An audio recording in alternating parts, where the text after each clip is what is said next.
Hello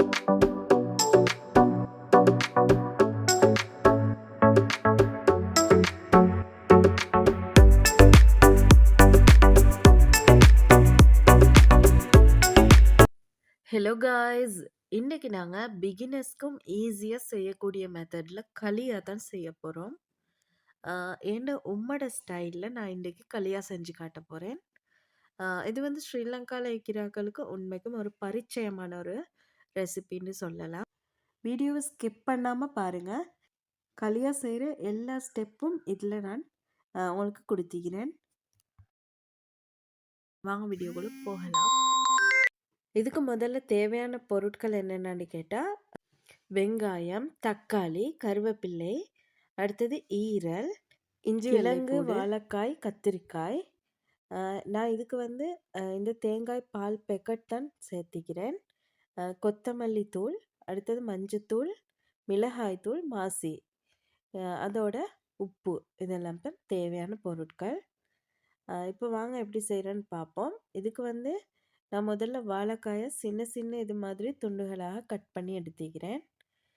cut பண்ணி எடுத்த வாழைக்காயில் கொஞ்சமாக மஞ்சள் தூள், உப்பு இதெல்லாம் சேர்த்து இதை நல்லா மிக்ஸ் பண்ணி எடுத்துக்கோங்க. நீங்கள் இப்போ தான் என்னோட சேனல் ஃபஸ்ட் டைம் பார்க்குறீங்கன்னு சொன்னால் மறக்காமல் சப்ஸ்கிரைப் பண்ணி வச்சுக்கொள்ளுங்க. இப்போ இந்த வாழைக்காய்களை வந்து எண்ணெயில் போட்டு நாங்கள் நல்லா பொரித்து எடுக்கணும். இப்போ அடுத்தது கிழங்கையும் நான் நல்லா இது மாதிரி பாக்ஸ் துண்டுகளாக கட் பண்ணி எடுத்துக்கிறேன். அதையும் நான் மஞ்சள், உப்பு சேர்த்து இப்படி நல்லா மிக்ஸ் பண்ணி இதையும் நான் எண்ணெயில் பொரிச்செடுக்க போகிறேன். இப்போ இந்த கிழங்கு, வாழைக்காய் இது ரெண்டையும் நான் பொரிச்செடுத்தாச்சு.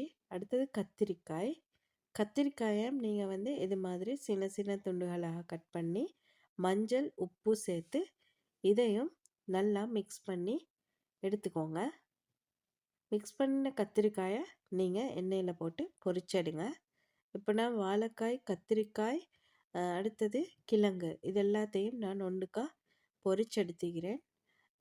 இந்த பொரிச்ச கிழங்கை சாப்பிட்றதுக்காக வேண்டி பாருங்கள் எவ்வளோ ட்ரை பண்ணுறாரு அப்படின்னு சொல்லி மகன். பொரிச்ச கிழங்குடைய சுவை வந்து எங்களுக்குமே உண்மைக்குமே அவ்வளோ விருப்பம். இன்னமும் அதை சாப்பிட்ற பழக்கம் உங்களுக்கும் இருந்தால் நீங்கள் மறக்காமல் கமெண்ட்டில் சொல்லுங்கள். இப்போ நாங்கள் எப்படி செய்கிறோன்னு சொல்லி பார்ப்போம். தாச்சா சூடாக்கி அதில் கொஞ்சமாக எண்ணெய் சேர்த்துக்கோங்க. இப்போ நான் இதுக்கு வந்து தேவையான மசாலா தூள்கள் போட்டுக்கொள்கிறேன். மஞ்சள் தூள், மிளகாய் தூள், அடுத்தது கொத்தமல்லி தூள் இதெல்லாம் சிறிதளவு சேர்த்துக்கோங்க. நான் இதில் பச்சை மிளகாய் சேர்த்தல, ஏன்னா பிள்ளைகளும் சாப்பிடணுன்றனால. இப்போ தாச்சியில் கொஞ்சமாக கடுகு சேர்த்து இஞ்சி வெள்ளை கூட போட்டுக்கோங்க. அடுத்தது இதில் மாசித்தூளும் கொஞ்சம் சேர்த்துக்கோங்க. இது எல்லாத்தையும் இப்போ நான் நல்லா வதக்கி எடுக்கணும். அதோட நான் கொஞ்சமாக ஈரல் சேர்த்துக்கிறேன். ஈரலையும் இதோடு சேர்த்து நல்லா மிக்ஸ் பண்ணி இதோடைய வேகிறதுக்கு விடுங்க. இதுக்கு கொஞ்சமாக தண்ணி சேர்த்துக்கொள்ளுங்க. நான் காட்டுற மாதிரி நீங்கள் தண்ணி சேர்த்துக்கோங்க. இப்போ இது நல்லா வற்றி வெந்து வந்திக்குது. நாங்கள் ஊற்றின தண்ணியெல்லாம் நல்லா வற்றிக்குது. இந்த டைமில் நீங்கள் இதுக்கு வந்து பால் சேர்த்துக்கோங்க. தேங்காய் பால் சேர்த்துக்கோங்க.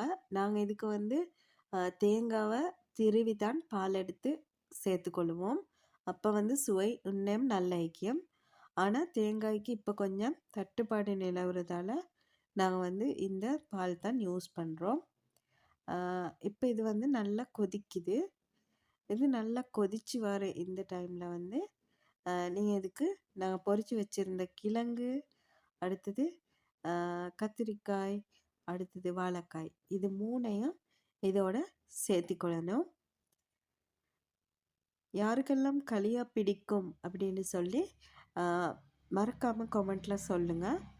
எனக்கு வந்து சின்ன வயசுலேருந்து களியா அவ்வளோ விருப்பமான ஒரு கறி. இதில் எல்லாம் சேர்றதால இதோட சுவையே வித்தியாசமான ஒரு சுவையாக தான் ஈக்கும்.